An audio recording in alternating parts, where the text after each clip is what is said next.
nó nó cũng nè tua té nữa nhớ trong bè tôi qua của chẳng nhận tế về tư mà mù la lắng về của tất cả là chế chế giờ mất quay cả nhà lên nó chế để thấy tông non mà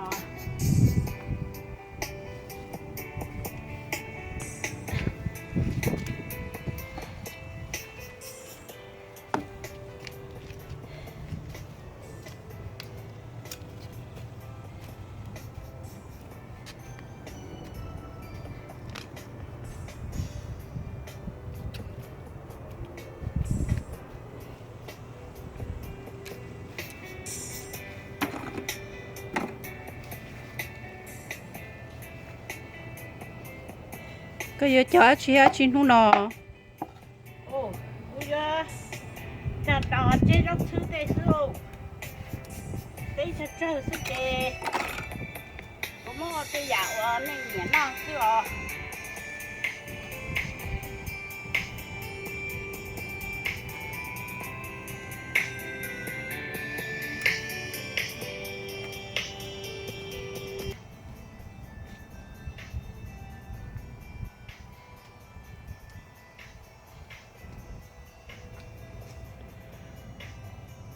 I grew all this flower from seed.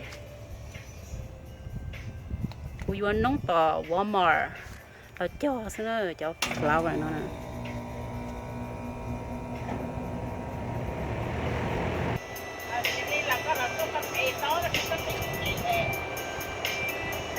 Chị cũng nè tí trên nông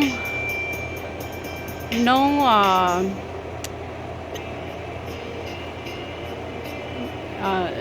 rau sư nè. She's planting onion and cilantro.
sọt cho nó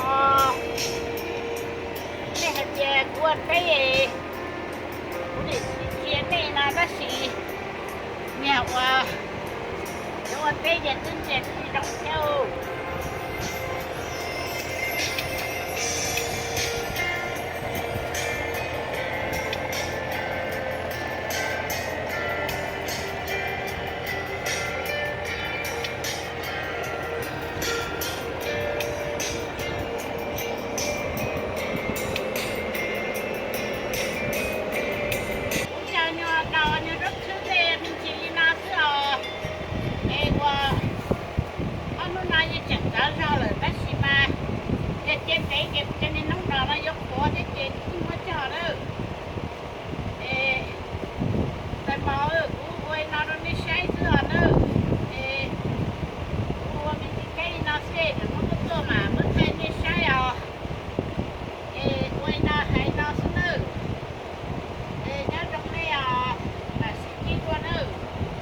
OK，我找到你时候，拜拜。